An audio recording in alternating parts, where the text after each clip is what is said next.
تو سیدنا سلمان فارسی رضی اللہ تعالیٰ عنہ علیہ السلام کے مشورے کے ساتھ خندق کھودی گئی. کافی چوڑی خندق تھی، ایون یعنی گھوڑے کو بھی اگر کوئی ضرب لگا کے بھگا کے بھی اس کو پار کرنا چاہتا تو پار نہیں کر سکتا تھا.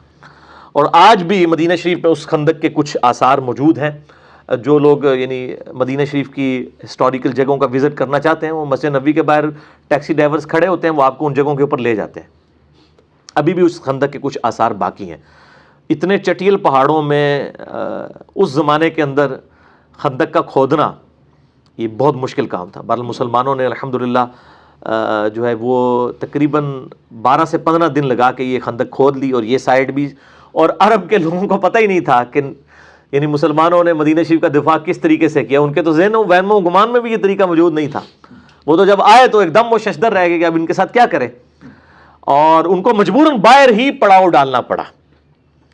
اور اب ظاہر ہے کہ اس طرف تو آ نہیں سکتے تھے، وہ اتنی بڑی خندق کو پھلانگے ہی نہیں جا سکتا تھا. خندق کے اندر ہی گریں گے، گر گئے تو اوپر سے ان کو تو صرف پتھر مار کے مارا جا سکتا تھا. تو تقریباً 25 دن تک انہوں نے پڑاؤ کیا، اور سخت سردیاں تھیں. اور پھر آپ کو پتہ ہے سردیاں ہوں ریگستانی علاقے کی تو رات کے وقت تو لگ پتہ جاتا ہے جنہوں کہتے ہیں. تو بہرحال اللہ تعالیٰ نے غیبی مدد فرمائی، پھر ٹھنڈی ہوائیں چلیں، ان کے خیمے تک اکھڑ گئے سردی کی وجہ سے. وہ 25 دن کے پڑاؤ کے بعد جو ہے وہ وہاں سے چلے گئے، اور اللہ تعالیٰ نے بغیر جنگ کے مسلمانوں کو فتح عطا فرمائی. لیکن یہ اتنی مشکل غزوہ تھا کہ یعنی اللہ تعالیٰ نے اتنے جس کو کہتے ہیں نا شدید الفاظ کے ساتھ کسی اور غزوے کا ذکر نہیں کیا جتنا سورۃ الاحزاب میں غزوہ خندق کا ذکر کیا ہے، کہ یہ مسلمانوں کو اللہ تعالیٰ بات ہے ہم نے ہلا کے رکھ دیا. اتنی بڑی آزمائش ان کے اوپر ڈالی. اور یہاں پر مومنین اور منافقین کا فرق بالکل ظاہر ہو گیا، کیونکہ موت سامنے نظر آ رہی تھی. تو منافقین جو ہیں وہ ان کا نفاق کھل کے ان کی زبانوں سے نکلنا شروع ہو گیا.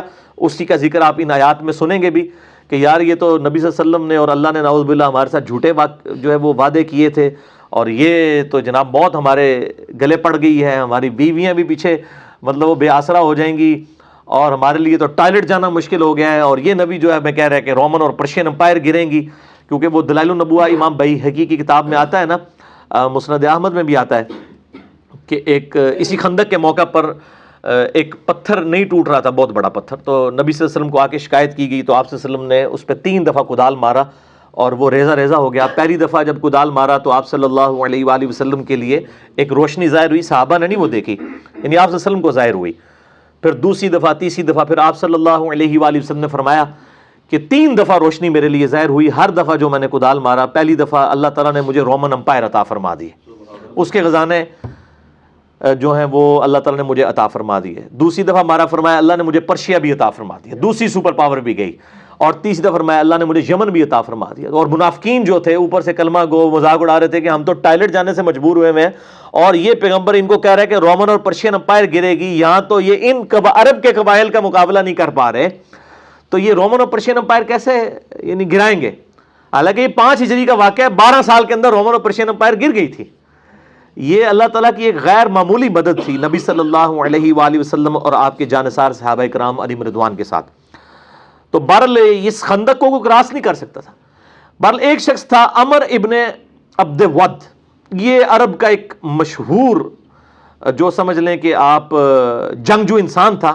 اس کے بارے میں مشہور تھا کہ یہ 100 آدمیوں سے اکیلا لڑ سکتا ہے، اتنی تیز یہ تلوار چلاتا تھا. اور یہ کسی میدان جنگ میں کبھی اس کو مات نہیں ہوئی تھی، جب بھی کسی سے لڑا اس نے اس کو قتل کیا. اور یہ یعنی 90 سال اس وقت اس کی عمر ہو چکی ہوئی تھی. یہ بھی مشرکین عرب کی طرف سے مسلمانوں کے خلاف لڑنے کے لیے آیا. اس نے جو ہے وہ اپنے گھوڑے کو جو ہے وہ ایڑی لگائی اور خندق پھلانگ کے دوسری طرف آ گیا. اب آ کے وہ للکار رہے کہ کوئی ہے آ کے میرا مقابلہ کرے. کسی کی جرت نہیں ہوئی کہ وہ شخص کے سامنے آئے، کیونکہ اس شخص کے سامنے آنے کا مطلب موت تھا. 3 دفعہ اس نے للکارا. نبی صلی اللہ علیہ وسلم کے صحابہ میں سے صرف سیدنا علی تھے جنہوں نے 3 دفعہ اٹھ کے اس کا مقابلہ کرنے کے لیے چیلنج کو قبول کیا، لیکن 3 دفعہ نبی صلی اللہ علیہ وسلم نے ان کو ہاتھ سے پکڑ کے بٹھا دیا کہ تم نے نہیں اٹھنا. ظاہر ہے وہ سیدنا علی کی ایک فضیلت باقی لوگوں کے اوپر ظاہر کرنی تھی کہ یہ اتنی دلیری دکھا رہا ہے، اور کوئی شخص نہیں اٹھا. 3 دفعہ سیدنا علی اٹھنے، لیکن نبی صلی اللہ علیہ وسلم نے بازو سے پکڑ کے بٹھا دیا. اب سیدنا علی کوئی اپنی بہادری کی وجہ سے نہیں اٹھ رہے تھے، ان کی جو اندر جو ایک پیشن اور ایمان کا لیول تھا نا، وہ یہ تقاضا کرتا تھا کہ ایسی کی تیسی اس کی. تو بہرحال تیسری دفعہ بھی جب اس نے کہا تو نبی صلی اللہ علیہ وآلہ وسلم نے سیدنا علی کو یعنی روانہ کیا. اور سیدنا علی کی اس وقت آپ دیکھ لیں عمر کتنی تھی, آلموسٹ 28 سال, 27 یا 28 سال عمر تھی. یہ اس وقت کا واقعہ. تو اب وہ جب سامنے آیا تو سیدنا علی کے جو والد تھے ابو طالب, ان کے ساتھ اس کی دوستی تھی عمر ابن عبد ود کی, اور اس نے کہا کہ یار تو کیوں میرے ہاتھوں مرنا چاہتا ہے, تو کسی اور کو بھیجو, میں تمہارے ساتھ لڑائی نہیں کروں گا. تو سیدنا علی نے کہا کہ نہیں, میں تیار ہوں, جب تم نے چیلنج کیا ہے تو میں مقابلے کے لیے آ گیا ہوں. تو اس نے کہا کہ میں ہر شخص کو جو ہے نا وہ 3 دفعہ مہلت دیتا ہوں اس حوالے سے کہ وہ اپنی 3 کوئی موت سے پہلے خواہشات کا اظہار کرتے, کیونکہ اس نے مرنا تو ہے میرے ہاتھوں, تو 3 خواہشات کا اظہار کر سکتا ہے, تو میں اس کی 3 خواہشات پوری کرتا ہوں. تو سیدنا علی نے کہا کہ میری پہلی خواہش یہ ہے کہ تو کلمہ پڑھ کے مسلمان ہو جا. سبحان اللہ. ٹھیک ہے, یہ دیکھیں نا تربیت کیا ہوئی ہے. کیونکہ غزوہ خیبر کے موقع پر بھی جب سیدنا علی کو نبی صلی اللہ علیہ وسلم نے بھیجا تو اس وقت بخاری مسلم میں آتا ہے کہ علی پہلے ان کو دعوت دینا, اگر تیری وجہ سے ایک شخص کو بھی ہدایت مل گئی تو تیرے لیے سرخ اونٹوں سے بہتر ہے. تو عمر ابن عبد ود نے کہا کہ نہیں, میں تو ایمان تو نہیں قبول کروں گا. تو دوسرا سیدنا علی نے کہا کہ دوسری میری خواہش یہ ہے کہ تم لوگ واپس چلے جاؤ, کیوں لڑائی کے اوپر آمادہ ہوتے ہو, اور اپنے آپ کو بھی مشکل میں ڈالا ہوا ہے, ہمیں بھی مشکل میں ڈالا ہے, واپس چلے جاؤ. اس نے کہا ہم تو لڑنے کے لیے آئے, واپس کیوں جائیں. اور تیسری خواہش پھر سیدنا علی نے کہا کہ میرے ساتھ لڑائی کرنے کے لیے تیار ہو جاؤ.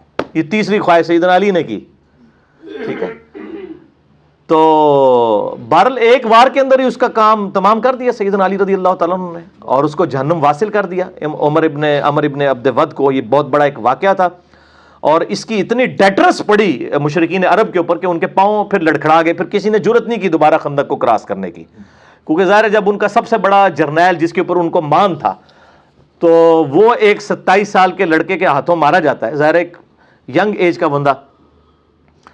تو وہ پھر اللہ تعالیٰ کی طرف سے غیبی مدد بھی آ گئی, یعنی موسم کی سردی, پھر خیموں کی وجہ سے اکھڑنا, خیموں کا اکھڑنا, ہواؤں کے چلنے کی وجہ سے یہ سارے کے سارے معاملات ہوئے. اسی دوران اللہ تعالیٰ نے غیبی مدد مسلمانوں کے ساتھ اس حوالے سے کی کہ بنی جو غطفان تھا اس میں سے ایک شخص تھا نعیم بن مسعود رضی اللہ تعالیٰ عنہ علیہ السلام, انہوں نے اسلام قبول کر لیا, لیکن انہوں نے اپنے اسلام کا اظہار کسی سے نہیں کیا. چپ کر کے نبی صلی اللہ علیہ وآلہ وسلم کے خیمے میں آئے اور کہا یا رسول اللہ صلی اللہ علیہ وآلہ وسلم, میں آپ کو اللہ کا پیغمبر مانتا ہوں, آپ میرے ذمہ کوئی کام لگائیں کہ اس جنگ کی صورتحال میں کوئی ایسا کردار ادا کر دوں کہ یہ جنگ ٹل جائے. اور اس نے ایک یعنی مشورہ سامنے رکھا, اور ظاہر ہے کہ جنگ تو ہے ہی دھوکے کا نام, صحیح بخاری و مسلم میں احادیث موجود ہے. ظاہر ہے کہ وہ جنگ کے اندر یہ معاملات کرنے پڑتے ہیں. بال یہ جو کہا جاتا ہے نا محبت اور جنگ میں ہر چیز جائز ہے, یہ غلط ہے. محبت تو غیر محرم عورت کے ساتھ بغیر نکاح کے رشتے کے ویسے ہی حرام ہے. تو محبت تو صرف بیوی کے ساتھ کی جا سکتی ہے, بچوں کے ساتھ, ماں باپ کے ساتھ جو رشتے ہیں. تو جنگ کے اندر البتہ جنگ دھوکے کا نام ہے, اس پہ دھوکہ دیا جا سکتا ہے, لیکن دھوکے میں بھی یعنی کوئی عہد کی خلاف ورزی نہیں کی جا سکتی. وہ مسئلہ نمبر 87 میرا ریکارڈڈ ہے اسلامی ڈیموکریسی کے اوپر اور اسلامی حکومت کو چلانے کے جو 3 بنیادی اصول ہیں اس حوالے سے. تو اب نعیم ابن مسعود رضی اللہ تعالیٰ عنہ نے بال کنسنسس کے ساتھ, ان کا ایک مشورہ تھا, آپ صلی اللہ علیہ وآلہ وسلم نے پسند فرمایا, اور یہ سب کچھ عمر سیریز میں انہوں نے فلمایا ہے اور آپ کو اس زمانے میں پہنچا دیا جی انہوں نے. اور غزوہ خندق میں وہ کس طریقے سے معاملات. بنو قریظہ جو تھے ان کو جو ہے وہ مشرکین عرب نے اور یہودیوں نے مل کے کہا کہ بھئی ہم نے جنگ تو جیتی جانی ہے, تو تم لوگ جو ہے نا ہمارا ساتھ دو اور نبی صلی اللہ علیہ وسلم کے ساتھ بد عہدی کرو, اس طرح سے ہمیں انٹر ہونے دو تاکہ جو ہے وہ ہم ان کو ختم کریں, اس کے بعد مدینے کے حاکم تم بن جاؤ گے. انہوں نے جو ہے وہ بد عہدی کر دی مسلمانوں کے ساتھ, اور ظاہر ہے یہ سیدھی سیدھی مسلمانوں کی موت تھی ان کا بد عہدی کرنا, کیونکہ پھر تو وہاں سے کافر جب انٹر ہو جاتے تو مسلمان اس کے لیے تیار ہی نہیں تھے. یعنی یہ سائڈ تھی آپ سمجھ لیں مشرق والی, شمال کی طرف خندق کھودی ہوئی تھی, مشرق کی طرف بنو قریظہ اور باقی قبائل تھے, اور مغرب والی سائڈ کے اوپر اور پیچھے جنوب اس طرف چٹیل پہاڑ تھے, یہاں سے تو خطرہ نہیں تھا. بنو قریظہ کی بد عہدی جو ہے نبی صلی اللہ علیہ وآلہ وسلم تک خبر پہنچ گئی کہ یہ تو مطلب اندر خانے کچھ کر رہے ہیں. آپ صلی اللہ علیہ وآلہ وسلم نے جو ہے وہ سعد ابن عبادہ کو اور کچھ اور لوگوں کو، ابو عبیدہ ابن جرح کو، ان لوگوں کو بھیجا کہ جا کے یہ یعنی تحقیق کرو. اور پھر آپ نے فرمایا کہ دیکھنا یہ ڈائریکٹلی مجھے ہی آ کے کان میں بتانا، اگر مسلمانوں کو پتہ چلا کہ انہوں نے بد عہدی کی ہے تو شاید ان کے حوصلے پست نہ ہو جائے. تو آپ صلی اللہ علیہ وآلہ وسلم کو انہوں نے اشارتاً آ کے بتا دیا کہ یہ تو انہوں نے بد عہدی کر دی ہے. تو اسی دوران اللہ تعالیٰ نے غیبی مدد کی. نعیم ابن مسعود والی رضی اللہ تعالیٰ عنہ، ان کو ابھی لوگوں کو نہیں پتا تھا کہ مسلمان ہو چکے ہیں. انہوں نے کیا کیا، یہ بنو قریظہ کے پاس چلے گئے اور ان کو جا کے کہا کہ دیکھو میں تمہارا بڑا ہمدرد ہوں، تم سے میری پہلے کی دوستی ہے. اب ان کو نہیں پتا یہ مسلمان ہو چکے ہیں. اور دیکھو تم نے یہ جو نبی صلی اللہ علیہ وسلم کے ساتھ یعنی محمد کے ساتھ صلی اللہ علیہ وآلہ وسلم، نبی تو نہیں انہوں نے کہا ہوگا، بد عہدی کی ہے، تو ان تک یہ بات پہنچ چکی ہے. اور یہ دیکھ لینا کہ یہ قریش کے ہیں، الٹیمیٹلی قریشیوں نے قریش کا ہی ساتھ دینا ہے، ابو سفیان وغیرہ نے. جنگ اگر یہ لوگ ختم ہو گئی، جنگ اسٹیبلش نہ ہوئی، یہ واپس چلے گئے تو پیچھے مسلمانوں نے تمہارا کچومر نکال دینا ہے. تو اس کا حل یہ ہے، اور یہ اندر سے انہوں نے پلان کر لیا ابو سفیان نے اور مسلمانوں نے مل کے اس حوالے سے، یعنی ان کو دل ان کا اس طرف سے انہوں نے کھٹا کیا. تو اس کا حل یہ ہے کہ تم جو ہے وہ مشرکین عرب سے یہ کہو کہ اپنے 8-10 جو سردار ہیں نا وہ ہمارے حوالے کرو رہن کے طور پر، کیونکہ کل کو تم لوگ تو چلے جاؤ گے، مسلمانوں نے پیچھے ہمارا چومر نکال دینا ہے، کیونکہ ہماری بد عہدی کی خبر پہنچ چکی ہے. اور بد عہدی کے اوپر ظاہر ہے کہ نہیں چھوڑا جائے گا. اس وقت تو قبائل یعنی سیدھی سیدھی موت تھی، وہ دونوں میں سے ایک کی موت ہو سکتی تھی نا بد عہدی کی وجہ سے. تو انہوں نے مشورہ پسند کیا، اور ادھر اسی نعیم ابن مسعود نے جا کے مشرکین عرب سے کہہ دیا کہ بھائی یہ دھیان رکھنا، تم یہ بنو قریظہ کے لوگ جو ہیں تمہارے سردار، یہ نہ ہو کہ تم سے کوئی مانگ لے. انہوں نے اندر خانے محمد صلی اللہ علیہ وسلم سے پہلے ہی معاہدہ کیا تھا، یہ تمہیں اوپر سے کہہ رہے ہیں ہم عہد کی پاسداری توڑ دیں گے. اندر سے یہ نبی صلی اللہ علیہ وسلم کے ساتھ ملے ہوئے ہیں، اور یہ جو ہے گارنٹی کے طور پہ تم سے 8-10 سردار تمہارے مانگیں گے، تاکہ ان سرداروں کو نبی صلی اللہ علیہ وسلم کے حوالے کر کے اپنے اس عہد کی پاسداری کا یقین دلا دیں کہ ہم نے عہد نہیں توڑا. اب دونوں طرف انہوں نے ڈیفرنٹ ورژن دیے. بس وہی ہوا جناب، وہ جب پہنچے وہاں پہ سردار مانگنے کے لیے تو وہ انہوں نے کہا لو جی یہ تو گل بالکل صحیح نکلی ہے. انہوں نے کہا تسی سردار لے کے مار چھڑنے ساڑھے سردار، تو ہم نے سردار نہیں دینے. اس کی وجہ سے ان کی آپس میں کنفیوژن ہوئی، اور وہ بنو قریظہ والا معاملہ جو ہے وہ ٹھپ ہو گیا. ان کو پتا چل گیا کہ یار یہ تو مطلب واقعی یہ تو چلے جائیں گے، پیچھے ہماری شامت آ جائے گی. اور اسی دوران پھر دوسری غیبی مدد آئی، جو سردیوں میں ٹھنڈی ہوائیں چلیں اور ان کے خیمے اکھڑ گئے، اور ظاہر ہے کہ ان کے پاس جو راشن تھا وہ بھی ختم ہونا شروع ہو گیا. بل مسلمان بھی بہت تکلیف سے گزر رہے تھے، ان تکلیف کا ذکر ابھی ان آیات کے اندر آئے گا. تو آپ حیران ہوں گے کہ مسلمانوں کو کس لیول تک آزمایا گیا. بہرحال الٹیمیٹلی اللہ تعالیٰ نے مسلمانوں کو اس حوالے سے سرخرو کیا. اور بخاری اور مسلم میں حدیث آتی ہے جب وہ واپس چلے گئے تو نبی صلی اللہ علیہ وسلم اپنی زرہ اتارنے لگے تو سیدنا جبرائیل علیہ السلام آ گئے انسانی شکل میں. انہوں نے کہا یا رسول اللہ وہی تو فرشتوں نے اپنی زرہیں نہیں اتاری ہیں، آپ نے کیوں اپنی زرہ اتار دی ہے؟ بنو قریظہ سے بد عہدی کا بدلہ لینا ہے، کیونکہ وہ تو مسلمانوں کو مروانے لگے تھے، یہودیوں کا قبیلہ.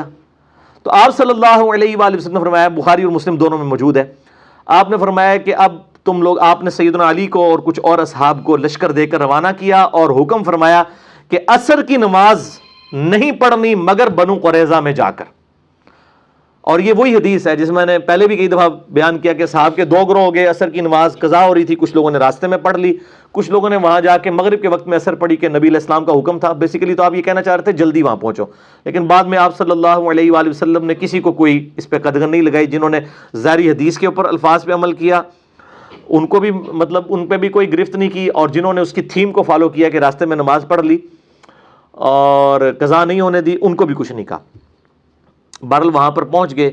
اب بنو قریظہ کے لوگ، اب ظاہر ہے ان کو پتا تھا انہوں نے کیا حرکت کی ہوئی ہے. انہوں نے کہا کہ ہمیں نبی صلی اللہ علیہ وآلہ وسلم کا فیصلہ قبول نہیں ہے، ہمارے ساتھ اگر کوئی ثالثی والا کردار کرنا ہے اس حوالے سے تو سعد ابن معاذ جو اوس کے سردار ہیں، چونکہ وہ مدینے کے رہنے والے تھے، ان کے ساتھ ان کی دوستی بھی تھی زمانے جاہلیت کی. انہوں نے کہا کہ سعد ابن معاذ ہمارے لیے لینیٹ ویو رکھیں گے، حالانکہ وہ نبی صلی اللہ علیہ وآلہ وسلم سے فیصلہ کرواتے تو شاید ساروں کو ہی چھوڑ دیا جاتا، زیادہ زیادہ شہر بدر کر دیا جاتا ان کو.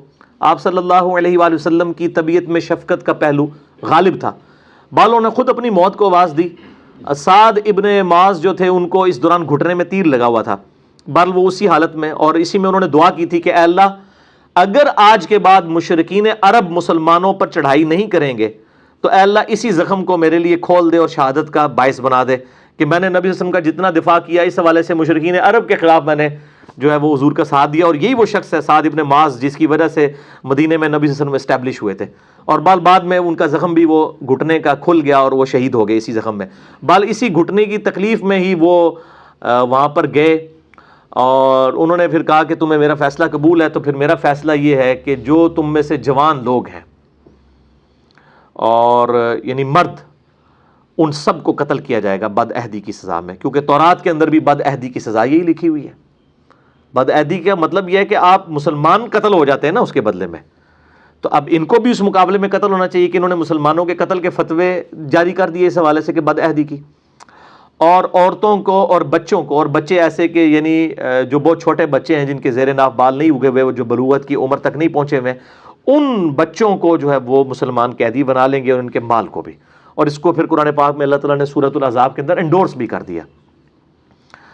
تو بہرحال مطلب وہ ہزاروں یہودی ایک دن کے اندر قتل کیے گئے، ان کو بد عہدی کی سزا ملی، اور اس واقعے کو آؤٹ آف کنٹیکسٹ آج کافر جو ہیں وہ مسلمانوں کے خلاف نبی صلی اللہ علیہ وآلہ وسلم کے کریکٹر کے حوالے سے پیش کرتے ہیں کہ جی دیکھیں اتنے یہودیوں کو ایک دن میں قتل کیا گیا، لیکن ایک پوری اس کے پیچھے تھیم ہے۔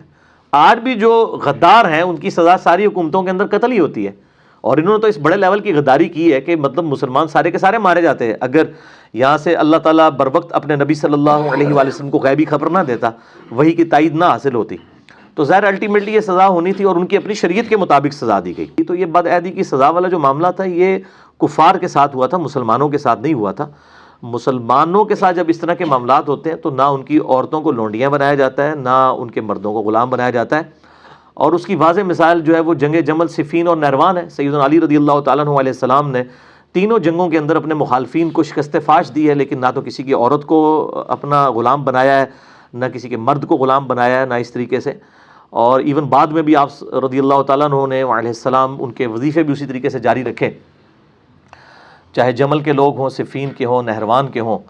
اس حوالے سے آپ رضی اللہ تعالیٰ عنہ علیہ السلام جو ہے وہ امت کے لیے ایک رول ماڈل ہیں۔ تو مسلمانوں کے جو مسلمانوں کے ساتھ معاملات ہیں ان کا معاملہ الگ ہے، کفار والا معاملہ الگ ہے۔ اس طرح کے آؤٹ آف کانٹیکسٹ چیزوں کو پیش کرنے سے بعض اوقات اسلام کے لیے بدنامی کا مسئلہ بن جاتا ہے، اس لیے میں نے اب اس کو بنو قریظہ کے حوالے سے یہاں پہ آیات بھی آ جائیں گی، تو یہ پوری کی پوری نٹ شیل میں نے آپ سمجھ لیں کہ سب کچھ بیان کر دیا۔ میں آخر میں پھر یہ کہوں گا کہ جو نعیم ابن مسعود رضی اللہ تعالیٰ عنہ کی جو حکمت سامنے آئی، اسی طریقے سے جو اللہ تعالیٰ نے غیبی مدد فرمائی اس موسم کی تبدیلی کی وجہ سے، پھر خندق والا معاملہ، یہ ساری کی ساری چیزیں اگر آپ نے فزیکلی دیکھنی ہے اور آپ اس زمانے میں پہنچنا چاہتے ہیں تو آپ عمر سیریز ضرور دیکھیں۔ اس کے اندر یہ ساری ایون وہ خندق توڑنے والا، پتھر کے توڑنے والا اور رومن اور پرشین امپائر والی جو خوشخبری ہیں، وہ والا سین بھی انہوں نے نبی صلی اللہ علیہ وسلم کو تو نہیں دکھایا، انہوں نے باقی اصحاب کو انہوں نے سب کو دکھایا، اور کمال وہاں تک پہنچا دیا جی، وہ لگتا ہے کہ انسان وہاں پہ موجود ہے۔ یہ بہت بڑی خدمت کی ہے، میں کہتا ہوں عرب کے لوگوں میں بجلی بھر دی ہے عمر سیریز نے، اور اس کا جو ٹیسٹ ہے وہ عربی میں ہونا ہے، اسی لیے دیکھیں یوٹیوب نے غائب کر دی عمر سیریز، یوٹیوب کے اوپر سے بین کر دیا اس کو۔ بہرحال الحمدللہ وہ مطلب مختلف ویب سائٹس کے اوپر موجود ہے، آپ ڈاؤن لوڈ کر سکتے ہیں انگلش سب ٹائٹل کے ساتھ، ہے تو عربی کے اندر ہے لیکن انگلش سب ٹائٹل کے ساتھ اویلیبل ہے۔ اب اردو کی ڈبنگ والا معاملہ آپ کو پتہ ہے، انڈیا پاکستان بنگلہ دیش کے علماء جو ہیں ان کی ایک خاص ایک چیزوں کو، یعنی یہ تو پہلی دفعہ یہ آپ کو پتہ ہے اسپیکر آیا تو شیطانی آواز کی، اون اسپیکر تو تھلے ہی نہیں لیندے، وہ اسی طریقے سے کیمرے کا مسئلہ ہو، تصویروں کا مسئلہ ہو، ان کا آپ ایٹیچیوڈ شروع کا دیکھیں اور بعد میں ان کی کیا حالت ہوتی ہے کہ کیمرے سے نیچے نہیں اترتے۔ تو انشاءاللہ تعالیٰ یہ معاملات بھی ان کو آہستہ سے سمجھ آئیں گے، ان کو 25-30 سال کے بعد چیزیں سمجھ آتی ہیں، میں نے دیکھا ہے تقریباً اتنا گیپ ہے ان کو چیز سمجھ آنے میں۔ تو بہرحال اس وقت جو لوگ یعنی کئی مطلب لاکھوں کیا کروڑوں مسلمان ہیں جو رات کو اس وقت تک نہیں سوتے جب تک کہ ہالی ووڈ کی کوئی فل فلم نہ دیکھ لیں، تو ہم ان کو ضرور مشورہ دیں گے کہ آپ عمر سیریز تو دیکھیں۔ As far as picturisation is concern, کسی بھی ہالی ووڈ کی فلم سے وہ کم فلم نہیں ہے، انہوں نے واقعی اس زمانے میں پہنچا دیا ہے، اور ملینز آف ڈالر خرچہ کر کے قطر والوں نے، اہل سنت ہیں اور اہل سنت کے علماء کی کنسلٹیشن کے ساتھ، ڈاکٹر علی سلابی اور یوسف القرضاوی اور باقی علماء، ان کی کنسلٹیشن کے ساتھ یہ ویڈیو بنی ہے. انگلش جس کو آتی ہے وہ سب ٹائٹل کے ساتھ اس کو روک روک کے دیکھ سکتا ہے, انجوائے کرے گا. آپ عربی بھی آپ کی بڑی امپروو ہوگی, اور عربی بھی انہوں نے وہ قرآنک عربی جو ہے وہ بادیہ نشین عربک والوں کی عربی استعمال کی ہے, وہ آپ کو ٹیسٹ فیل ہوتا ہے, آپ کو لگتا ہے آپ قرآنک عربی سن رہے ہیں. پھر جو ایک عربیوں کا سٹائل ہے, عربی یا پٹھان, ان دونوں میں ایک چیز کامن ہے, یہ آپس میں نارمل گفتگو بھی کر رہے ہو نا تو تیسرے بندوں کو آپس میں لڑتے ہوئے دکھائی دیتے ہیں. یہ ان کا نیچرل سٹائل ہے گفتگو کرنے کا. ابھی آپ عربی دیکھیں نا, بڑا تیز تیز اونچی آواز میں بولنا, حالانکہ وہ نارمل گفتگو کر رہے ہوتے ہیں. اس طرح ہمارے جو کے پی کے جو لوگ ہیں ان کو بھی آپ دیکھیں گے تو وہ انہوں نے وہی کلچر اڈاپٹ کیا ہے. یہ طارق جمیل والا سٹائل نہیں تھا صحابہ کرام علیہم رضوان کا گفتگو کرنے کا آپس میں, عرب سٹائل وہی تھا. اب دیکھیں سیدنا عمر کا بھی, اور وہ تو سارے مطلب ڈائلاگ جو انہوں نے لکھے ہیں وہ تو حدیث کی کتابوں میں موجود ہے. وہی حق ہے تیرا ستیہ ناس ہو, یہ یعنی ان کی ایک آپ سمجھے تقیہ کلام ہوا کرتا تھا جب بھی کوئی اس طرح کی چیزیں یعنی رپورٹ ہوئی ہیں.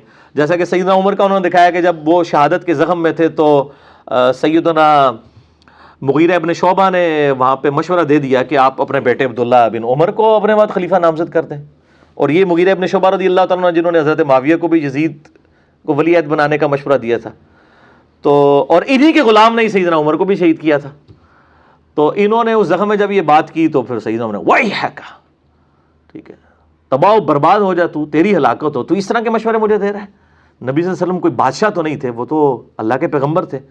تو آپ نے پھر 6 رکنی کمیٹی بنائی جو صحیح بخاری میں آتا ہے, سیدنا علی, عثمان, طلحہ, زبیر, سعد ابن ابی وقاص, عبد الرحمن بن عوف رضی اللہ عنہم اجمعین, اور 7واں بندہ عبداللہ بن عمر کو مشورتاً شریک کیا اور کہا کہ اس کو کسی نے خلیفہ نہیں چننا, ان 6 میں سے کسی کو چننا ہے. بہرحال یہ ایک پوری ڈیٹیل, یہ ساری چیزیں جو ہیں وہ عمر سیریز کے اندر انہوں نے فلمائی ہوئی ہیں, جسے شوق ہے تو ضرور دیکھیں. اب میں نے چونکہ اتنی زیادہ تمہید اس کے اوپر میرے آدھا گھنٹے میں نے تمہید بیان کر دی ہے, اب جلدی جلدی ان آیات کو ہم کور کر دیتے ہیں. اب میں ان آیات کی تفصیلات میں نہیں جاؤں گا, اب آپ کے سامنے فلم چلنی شروع ہو جائے گی. چونکہ اتنا کچھ آپ نے سن لیا ہے تو آیات پڑھتے ہوئے آپ کو پتہ چل رہا ہوگا کہ کس کانٹیکسٹ میں بات ہو رہی ہے. اس کے بعد آپ عمر سیریز دیکھیں گے تو اور چیزیں سمجھ آنا شروع ہو جائیں گی. سورۃ الاحزاب آیت نمبر 9 سے آنورڈ. اعوذ باللہ من الشیطان الرجیم, بسم اللہ الرحمن الرحیم. یا ایھا الذین آمنوا اذکروا نعمت اللہ علیکم, اے اہل ایمان اللہ کی اس نعمت کو یاد کرو جو اس نے تم پر فرمائی.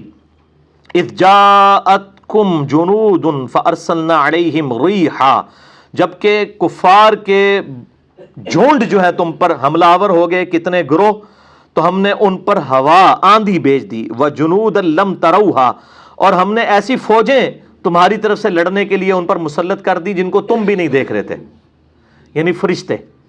یہاں لوگ دعوے کر رہے ہیں جی ہمارے بزرگوں کو آگے فرشتے ملتے ہیں, یعنی صحابہ کرام سے بڑے بزرگ کون ہیں؟ اللہ تعالیٰ یعنی قرآن میں بتا رہے ہیں کہ صحابہ کو بھی وہ فرشتے نظر نہیں آئے ہیں, اور یہ کہتے ہیں جناب ہم عذاب قبر دیکھ لیتے ہیں, ہم فرشتے دیکھ لیتے ہیں. یہ ساتھ ساتھ ان کے جو جھوٹ ہیں آپ قرآن سے ہی پکڑے, اسی لیے کہتے ہیں نا قرآن ڈائریکٹ نہیں پڑھنا گمراہ ہو جاؤ گے, کیونکہ ان کو پتا ہے کہ یار یہ سب سے بڑے امت کے اولیاء تو صحابہ کرام علیہم رضوان ہیں, ان کو بھی اللہ تعالیٰ کہہ رہے ہیں کہ ایسے ہم نے فرشتوں کی فوجیں بھیجی جو تمہیں نظر نہیں آ رہی تھیں. ہاں اللہ کے پیغمبر کو اللہ تعالیٰ نے وہ دکھا دی. وَكَانَ اللَّهُ بِمَا تَعْمَلُونَ بَصِيرًا, اور اللہ تعالیٰ دیکھ رہا تھا جو کچھ تم کر رہے تھے. اب یہ کتنی بڑی تسلی ہے, اگر آپ کو یہ یقین ہونا کہ جس کے لیے آپ جان دے رہے ہیں وہ آپ کو دیکھ رہا ہے تو آپ کو تکلیف محسوس ہی نہیں ہوتی. دنیا میں بھی اگر آپ کا کوئی جگری یار ہے اور آپ کو اس کی وجہ سے پٹائی ہو رہی ہے اور آپ دیکھ رہے ہیں کہ یہ دیکھ رہے ہیں مجھے کہ میں اس کی وجہ سے مار کھا رہا ہوں, تو آپ کو حوصلہ مل جاتا ہے. تو اللہ ہمارا ہم مومنین کو دیکھ رہے تھے, یعنی مومنین تسلی رکھیں, ان کی یہ قربانیاں رنگ لائیں گی, اللہ تعالیٰ ان کو جنت کی ابدی نعمتیں انشاءاللہ عطا فرمائے گا. اذ جاؤکم من فوقکم ومن اسفل منکم, جبکہ انہوں نے حلہ بول دیا تم پر اوپر کی طرف سے بھی اور نیچے کی طرف سے بھی. اوپر کی طرف سے یعنی شمال کی طرف سے خندق کی طرف سے وہ آئے, اور نیچے کی طرف سے جو ہے وہ بنو قریظہ اور ان لوگوں کو بدعہدی پر آمادہ کر کے یہاں سے حملہ آور ہونے کی انہوں نے کوشش کی. وَمِنْ أَسْفَلَ مِنْكُمْ, اور تمہارے نیچے کی طرف سے بھی. وَإِذَا زَاغَتِ الْأَبْصَارُ, جبکہ دہشت کے مارے آنکھیں پتھرا گئی تھیں. وَبَلَغَتِ الْقُلُوبُ الْحَنَاجِرَ, اور کلیجے منہ کو آگے تھے, یعنی اس قدر دہشت بڑھ گئی تھی, یعنی اتنے مشرکین عرب کے قبائل حملہ آور ہو گئے, مسلمان صرف 3000 10,000 کا لشکر ہر طرف سے حملہ آور ہو گیا, اور بدعہدی کا بھی خطرہ ہر طرف سے. وَتَظُنُّونَ بِاللَّهِ الظُّنُونَ, اور تم اللہ تعالیٰ کے بارے میں طرح طرح کا گمان کرنے لگے. اس میں تو پرٹیکولر خطاب ان منافقین کے بارے میں جو کہ قانونی طور پہ تو مسلمان تھے لیکن دلوں میں, اور کئی کامل ایمان مومن بھی تھے, ان کے دلوں میں بھی خیال آ رہے تھے, لیکن جب تک زبان سے اظہار نہ کیا جائے تو شرع گرفت نہیں ہوتی. ہنالک ابتلی المؤمنون وزلزلوا زلزالا شدیدا، اس موقع پر اللہ نے مومنین کو آزما دیا، وزلزلوا زلزالا شدیدا، اور جھنجھوڑ کر رکھ دیا شدید جھنجھوڑنے کے ساتھ. یعنی اللہ تعالیٰ اگر اتنے شدید الفاظ استعمال کر رہا ہے کہ کتنی بڑی اس وقت یہاں لوگوں پہ تھوڑی سی تکلیف آتی ہے نا، یقین کریں. اب یہ پچھلے دنوں جو میرے ساتھ معاملہ ہوا ہے، اب کتنے جو مطلب وہ دعوت کے حوالے سے وہ ایک بڑے جس کو کہتے ہیں فنیر بنے ہوئے تھے، بالکل ہی بیچارے ٹھوسی ہو گئے ہیں. یعنی وہ اندازہ، یعنی نام حسین علیہ السلام کا لینا اور اس طرح کی باتیں کرنا، اور پریکٹیکلی جب یعنی دعوت میں ذرا سی تکلیف آئے تو آپ کو پتہ چلے. اس لیے لوگ بڑے یعنی کہتے ہیں ہم یا اللہ کاش تیرے ہوتے جنم لیا ہوتا ہے نبی صلی اللہ علیہ وسلم. تو میں اس میں پھر بولتا ہوتا ہوں کہ پھر شاید ابو جہل ہی ہوتا، ضروری نہیں تھا کہ ابو بکر عمر عثمان و علی رضی اللہ عنہ اجمعین کے ساتھ ہوتا. یعنی یہ تکلیف ہمیں تو اس میں سے عشر شیر بھی نہیں مطلب برداشت کرنا پڑا. میرے بھائی ایئر کنڈیشن کمرے سے اٹھ کے، ایئر کنڈیشن آفس سے اٹھ کے جناب صاف ستھرے باتھ روم میں وضو کر کے قالین کے اوپر نماز پڑھ لینا، یہ کون سا جناب بہت بڑی دینداری اور کارنامہ کر لیا؟ نماز تو صرف مسلمان اور کفر کے درمیان فرق ہے، اسلام تو اس کے بعد شروع ہوتا ہے. یہ نمازیں، روزے، حج، زکوٰۃ، یہ والا اسلام تو بہت آسان ہے. یہ والا اسلام ہے نا جس کا قرآن میں ذکر ہے، یہ بہت بڑا مشکل ہے کہ جب آپ کی لائف سٹیک کے اوپر چلتے ہیں. ورنہ تو یہ بڑا آسان ہے، سارے لوگ نماز پڑھتے ہیں. بڑے بڑے یعنی ہمارے پولیٹیشین ہیں، ایک طرف ان کا کردار دیکھیں، دوسری طرف وہ تہجد گزار بھی ہیں، نفلی روزے بھی رکھتے ہیں، اور دنیا بھی پوری ہے، دوئیں جان ہیں مٹھے باؤ، دنیا بھی اویل کر رہے ہیں اور سمجھ رہے ہیں کہ آخرت بھی بن جائے گی نا. تو اللہ تعالیٰ ماتا ہے مومنین کو اللہ نے آزمایا، وزلزلوا زلزالا شدیدا، اور خوب جھنجھوڑ کر رکھ دیا سختی کے ساتھ. وَإِذْ يَقُولُ الْمُنَافِقُونَ، جبکہ منافق لوگ جو اوپر سے تو اہل ایمان تھے لیکن اندر سے کافر تھے، وہ کہہ رہے تھے وَالَّذِينَ فِي قُلُوبِهِمْ مرض، اور وہ لوگ جن کے دلوں میں مرض تھا، مَا وَعَدَنَا اللَّهُ وَرَسُولُهُ إِلَّا غُرُورًا، اللہ اور اس کے رسول نے جو ہم سے وعدے کیے تھے وہ تو سب دھوکے تھے. کدھر گئی مدد؟ یہ تو ہمارا ٹائلٹ جانا مشکل ہو گیا، اور آج ہمیں یہ کہہ رہے ہیں رومن اور پرشین امپائر گرے گی. ہم تو مطلب ٹائلٹ جانے سے جو ہے وہ بیزار ہو چکے ہیں، اور خطرہ ہوتا ہے کہ دوسری طرف سے تیر نہ آ کے لگ جائے. وَإِذْ قَالَتْ طَائِفَةٌ مِّنْهُمْ يَا أَهْلَ يَثْرِبَ، جبکہ ان میں سے ایک جماعت نے کہا اے یثرب کے لوگو، لا مقام لکم فارجعوا، آج یہاں پہ ٹھہرنا ممکن نہیں ہے، سامنے سے تیر آ رہے ہیں کافروں کے، واپس آ جاؤ. یعنی منافقین دوسروں کو بھی مشورے دے رہے تھے، جناب ایڈی لڑائی جھگڑے تو بچو، پیچھے ہی رہو. وَيَسْتَأْذِنُ فَرِيقٌ مِّنْهُمُ النَّبِيُّ، اور ایک فریق ایسا تھا جو نبی صلی اللہ علیہ وآلہ وسلم سے بھی اجازت مانگ رہا تھا کہ جی کیا کہہ رہا تھا، یقولون ان بیوتنا عورا، کہ یا رسول اللہ ہمارے گھر پیچھے لگے نے، بیوی بچے لگے نے، ہمیں اجازت دیں ہم جا کے اپنے گھروں. حالانکہ نبی صلی اللہ علیہ وسلم نے ان کو ایک بڑے یعنی گھر کے اندر ساری لوگوں کی بیویاں، عورتیں اور بچوں کو کر دیا تھا، اس کی حفاظت کے اوپر بھی صحابہ کرام کو مامور کیا ہوا تھا. لیکن ظاہر ہے کہ بہانہ لیتے تھے وہ، وما ہوا بعورا، جبکہ وہ غیر محفوظ تو نہ تھے. ان یریدون الا فرارا، وہ تو نہیں چاہ رہے تھے مگر میدان جنگ سے فرار کرنا. اس لیے آپ سے یہ جھوٹے بہانے کر رہے تھے، ذرا بیوی بچوں کا بھی پتہ کر رہے ہیں، اے ذرا تک میں آنا، میں تھوڑی دیر تک میں آ رہا ہوں، میں ذرا پیچھوں ہوا، ذرا ایک بار ذرا نظر مار کے آ جاؤں. وَلَوْ دُخِلَتْ عَلَيْهِمْ مِنْ أَقْطَارِهَا، اگر کافر لشکروں میں گھس آتے مدینہ شریف کے اندر، ثُمَّ سُئِلُوا الْفِتْنَةَ، اور انہی مسلمانوں سے جو یہ دعویٰ کر رہے ہیں مسلمان ہونے کا، ظاہر ہے اوپر سے تو قانونی طور پر مسلمان ہی تھے منافقین، ان سے فتنے کا مطالبہ کرتے، یعنی کہ نبی علیہ السلام کو چھوڑ کے ہمارے ساتھ مل دو، لَآتَوْهَا وَمَا تَلَبَّثُوا بِهَا إِلَّا يَسِيرًا، تو یہ فوراً ہی ان کی دعوت کو قبول کر لیتے اور تھوڑا سا وقت بھی ضائع نہ کرتے، فوراً کافروں کے ساتھ مل جاتے اگر کافر مسلمانوں کے اوپر غلبہ پا لیتے. یعنی ان کے کریکٹر کو بتایا جا رہا ہے، یعنی یہ جان شان کوئی نہ دیتے. وَلَقَدْ كَانُوا عَاهَدُوا اللَّهَ مِنْ قَبْلُ، حالانکہ یہ اس سے پہلے تو اللہ سے عہد کر چکے تھے، یعنی قانوناً تو مسلمان تھے، حضور کے ساتھ انہوں نے بیعت کی ہوئی تھی کہ ہم جی ساتھ دیں گے آپ کا. لا یولون الادبار، کہ وہ پیٹھ نہیں پھیریں گے، اس کا عہد انہوں نے اللہ سے کیا تھا. وکان عہد اللہ مسئولا، اور یاد رکھو اللہ سے جو عہد کیا گیا وہ اس کے بارے میں پرسش کی جائے گی، اللہ پوچھے گا.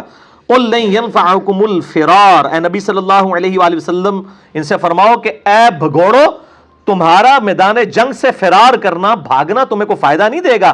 ان فررتم من الموت، اگر تم موت کے ڈر سے بھاگ کے جا رہے ہو، او القتل، یا قتل ہونے کے ڈر سے، وَإِذًا لَا تُمَتَّعُونَ إِلَّا قَلِيلًا، تو تم بھاگ کر اس وقت جان بچا بھی لوگے تو تم بعد میں بھی زندگی سے لطف اندوز تو نہیں ہو سکو گے. سوائے یہ کہ تھوڑی دیر کے لیے. اور پھر سورہ نساء اور سورہ آل عمران میں تو آتا ہے کہ جو لوگ یہ سمجھتے ہیں کہ ہم میدان جنگ سے بھاگ جائیں گے تو ہم موت سے بھاگ کے جا رہے ہیں, تو اللہ تعالیٰ فرماتا ہے کہ اگر موت تمہارا مقدر ہوگی تو تم خود بخود اپنی قتل گاہوں کی طرف کھینچے چلے آؤ گے. جہاں پہ وقت مقرر ہے وہیں پہ تمہیں موت آئے گی, موت نہیں ٹل سکتی. پھر سورہ نساء میں ہے کہ اگر تم اپنے آپ کو مضبوط قلعوں میں بھی بند کر لو تب بھی تمہیں موت اس کے اندر بھی آ کے رہے گی.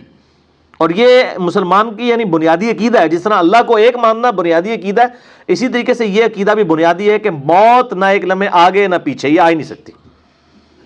لیکن یہ بہت کم لوگوں کا ایمان ہوتا ہے اس حوالے سے. قل من ذا الذی یعصمکم من اللہ, اے نبی صلی اللہ علیہ وآلہ وسلم ان سے فرماؤ کہ تمہیں اللہ سے کون بچا سکتا ہے. یعنی میدان جنگ سے بھاگ کے تم گھر پہنچ گئے تو گھر پہنچ کے تمہیں کینسر نہیں ہو سکتا, طاعون کے مرض میں مبتلا نہیں ہو سکتے, تمہارے گردے نہیں فیل ہو سکتے, ہارٹ فیل نہیں ہو سکتا. اللہ سے بچ کے کہاں جا سکتے ہو؟ دنیا کی ٹریفک سے تو بچ سکتے ہو, اندر جو اتنی خطرناک ٹریفک چل رہی ہے اللہ تعالیٰ تو کسی کو اس طرح ختم کر سکتا ہے. ایک وائرس کسی کی موت لے سکتا ہے, ایک وائرس لاکھوں لوگوں کی موت کے لیے کافی ہے. کوئی ایک وائرل ڈیزیز بھی آ جائے تو. اے نبی فرما دیجئے صلی اللہ علیہ وآلہ وسلم, اللہ سے تمہیں کون بچا سکتا ہے؟ ان اراد بکم سوءا, اگر وہ تمہارے لیے کوئی برا ارادہ کر لے کہ تمہیں تکلیف میں ڈالنا ہے, او اراد بکم رحمہ, یا اگر تم پر رحمت فرمانا چاہے تو اس رحمت کو روک کوئی نہیں سکتا. ولا یجدون لهم من اللہ ولیا ولا نصیرا, اور وہ اللہ تعالیٰ کے مقابلے پر نہ تو اپنا کوئی دوست پائیں گے نہ ہی کوئی پشت پناہ. اگر اللہ نے فیصلہ کر دیا ان یمسسک اللہ بضر فلا کاشف له الا هو, اگر اللہ تعالیٰ کسی کو ضرر میں پکڑ لے تو اللہ کے علاوہ اس کو کوئی چھڑا نہیں سکتا. وَإِن يَمْسَسْكَ بِخَيْرٍ, اور اگر اللہ تعالیٰ کسی کے لیے خیر کا ارادہ فرما دے, فَلَا رَادَّ لِفَضْلِهِ, پھر اللہ کے فضل کو کوئی ٹال نہیں سکتا. قَدْ يَعْلَمُ اللَّهُ الْمُعَوِّقِينَ مِنْكُمْ وَالْقَائِلِينَ لِإِخْوَانِهِمْ هَلُمَّ إِلَيْنَا, اللہ تعالیٰ خوب جانتا ہے تم میں سے جو لوگ جہاد سے, قتال سے اور لوگوں کو روک رہے تھے اور اپنے ساتھیوں سے کہہ رہے تھے کہ اسلامی کیمپ کو چھوڑ کر ہماری طرف واپس پیچھے آ جاؤ, سیف جگہ کے اوپر, فرنٹ مارچ کے اوپر لڑنے کی کیا ضرورت ہے, ظاہر ہے دوسری طرف سے تیر بھی چل رہے تھے. وَلَا يَأْتُونَ الْبَأْسَ إِلَّا قَلِيلًا, اور خود بھی جنگ میں شرکت نہیں کرتے مگر برائے نام, صرف دیکھنے کے لیے آ جاتے ہیں فرنٹ کے اوپر. أَشِحَّةً عَلَيْكُمْ, بڑے ہی بدخواہ اور خیر یعنی مسلمانوں کی خیر خواہی چاہنے والے لوگ نہیں بلکہ بدخواہ اور کنجوس لوگ ہیں یہ. فَإِذَا جَاءَ الْخَوْفُ, جب کوئی خوف اور دہشت کے بادل منڈلانے لگتے ہیں, رَأَيْتُمْ يَنظُرُونَ إِلَيْكَ, تو اے نبی تم دیکھو گے صلی اللہ علیہ وآلہ وسلم, یہ تمہاری طرف اس طرح دیکھ رہے ہوتے ہیں, تَدُورُ أَعْيُنُهُمْ كَالَّذِي يُغْشَى عَلَيْهِ مِنَ الْمَوْتِ, کہ یہ تمہیں اس طرح دیکھ رہے ہوتے ہیں, اوپر سے تو مسلمان بنے ہوئے ہیں لیکن جب ان کو خوف کے بادل منڈلانے لگتے ہیں تو تمہیں ایسے دیکھ رہے ہوتے ہیں جیسے ان کی آنکھوں کے اوپر موت چھائی ہوئی ہے, موت کی غشی ان کی آنکھوں میں نظر آتی ہے, یعنی پورا کانفیڈنس لوز ہوا ہوتا ہے. فَإِذَا ذَهَبَ الْخَوْفُ, جب خوف دور ہو جاتا ہے, سَلُوكُمْ بِأَلْسِنَةٍ حِدَادٍ, تو یہ پھر اپنی زبانوں سے جو کہ لوہے کی زبانیں, یہ حداد کا لفظ استعمال ہوا ہے, کینچی کی طرح ان کی زبانیں چلتی ہیں تمہیں تکلیف دینے کے لیے.